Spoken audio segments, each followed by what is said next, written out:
नगरपालिका निवडणुकीच्या माध्यमातून राज्यातील राजकारण चांगलंच तापलेलं असताना आता उत्तरेकडून येणाऱ्या थंड वाऱ्यांमुळे नाशिकचा निफाड तालुका जो आहे तर तो चांगलाच गारठून निघालेला आहे। 8 अंश सेल्सिअस किमान तापमानाच्या जवळपास जी तर ती नोंद झालेली आहेत आणि ह्या वाढत्या थंडीमुळे निफाडकरांना जी तर ती चांगलीच उडीउडी भरलेली आहे।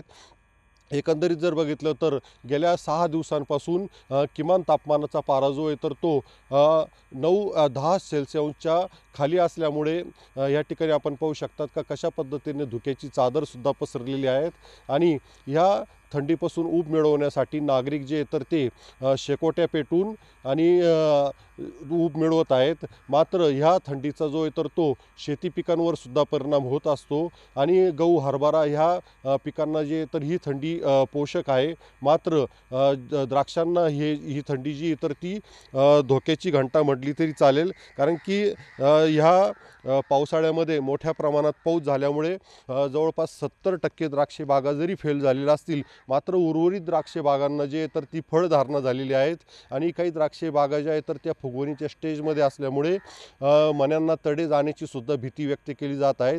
त्याच्यामुळे आता ह्या थंडीमुळे द्राक्ष उत्पादकांची जी तर ती चांगली डोकेदुखी वाढणार आहेत। उमेश पारिक, TV9 मराठी, निफाड, नाशिक।